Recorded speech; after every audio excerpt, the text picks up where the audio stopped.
if you've ever looked at one of your watercolor paintings and thought, it's nice, but something just feels off here, you're definitely not alone. And the good news is that most of the time, it's not about starting the whole thing over or doing something drastic. It's usually just one or two tiny adjustments that make all the difference. So in today's video, I want to share 3 small tweaks you can make right now that will instantly improve your watercolor paintings.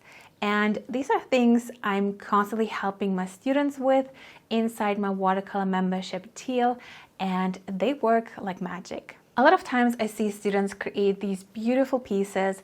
The colors are lovely, the composition is great, but sometimes the painting still can feel like it's a tiny bit flat.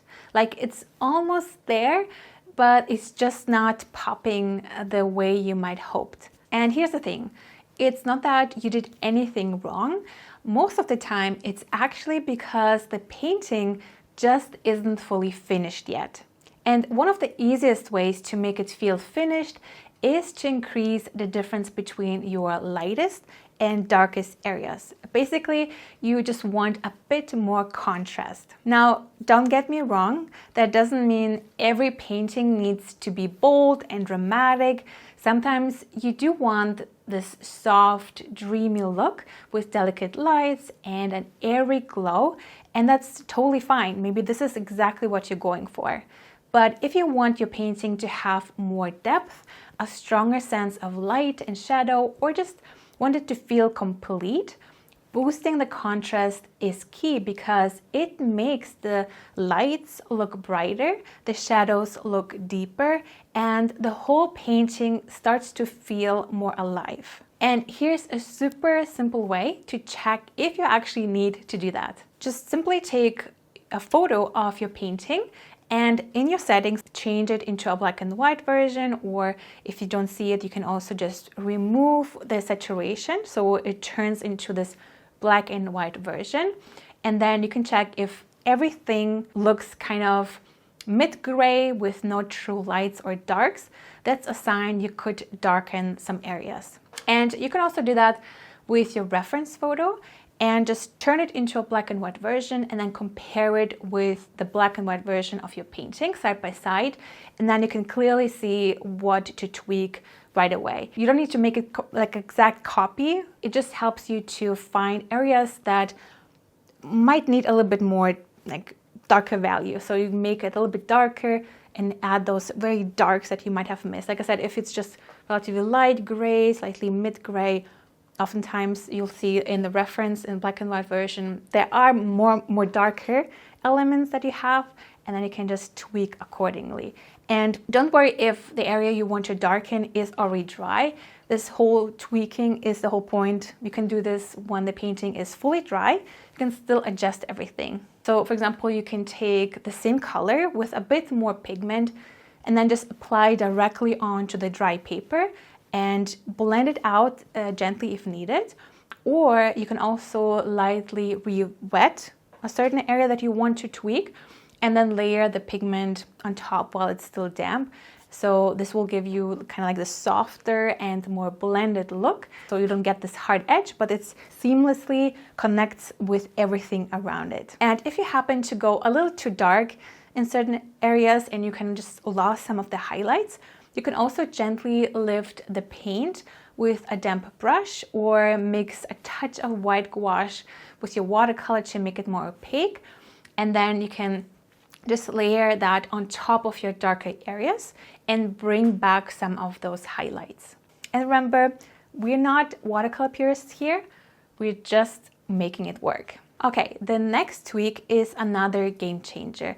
It's one of those things that can instantly make your painting look more lively, more realistic, and just more polished. This is especially helpful when you're painting, for example, distant trees, clouds, or just any background element, for example, a horizon line. And what I mean by this tweak is you want to soften some of the hard edges in your painting. Not all of them, just certain parts. Take something round, for example, like a cherry, a mug, or a flower pot.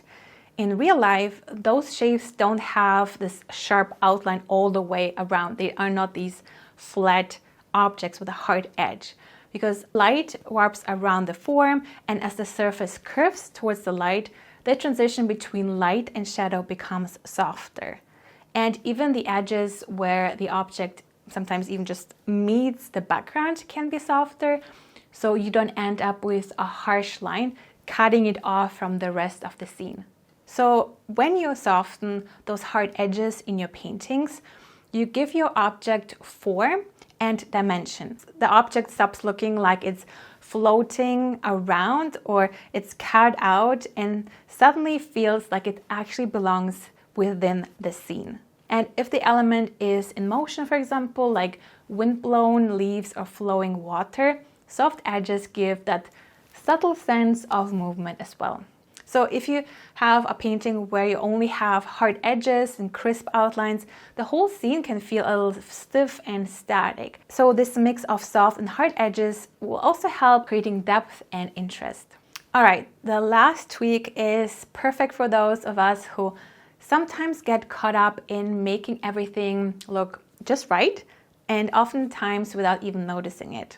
Because a lot of the time we don't realize how we automatically paint something perfectly symmetrical. Trees evenly spaced, lines straight, all straight and perfect, shapes flawless. But here's the thing, this actually can make a painting feel really static. It can actually look less realistic, and sometimes it can even distract from the part of the painting you really want to stand out. And if you think about it, nature isn't really perfect. Trees grow crooked, leaves are sometimes completely random, grass can grow in all directions.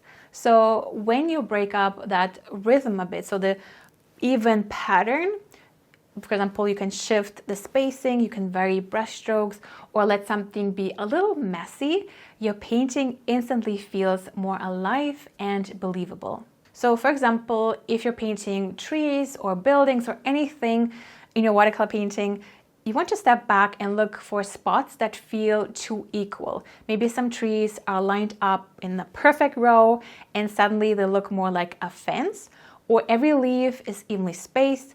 That's a very good cue to shake things up. So add an extra tree, vary the spacing or the height.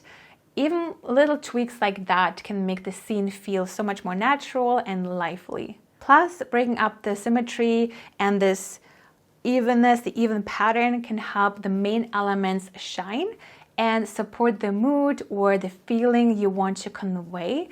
For example, a cozy atmosphere or a lush, vibrant landscape. You don't want to paint like a lush field that actually looks more like a perfect, you paint every single blade that looks like a fence. It will just distract from the lushness and from the overall vibe. And another way to add life to your painting is with texture. So instead of smoothing everything out, let the paint move and settle on its own. Let it granulate, bloom, or bleed into the next color. You can even make it a little bit patchy. You can sprinkle, for example, some clean water or even like watery paint while the paint is drying, or you can add a pinch of salt for those beautiful textures on your watercolor painting. Because these so-called imperfections, the little blooms, unevenness, the texture, the patchiness, are often what gives a painting personality and charm. They add energy, they make the piece expressive, alive, and far from stiff or overly polished. So all in all, let the small things do the heavy lifting. And if you'd love to learn how to make your watercolor paintings look more realistic, how to build your own paintings step by step, or if you just want to paint the actual projects you saw in this video, make sure to join the priority list for my watercolor membership deal. That way you'll be the first to know when the doors are open again, and you'll get access to all of my best tutorials, step-by-step guidance, feedback, and tons of support. The link to that priority list is below this video, or you can scan this code right here. Thanks so much for hanging out with me today, and I'll see you in the next video. Take care.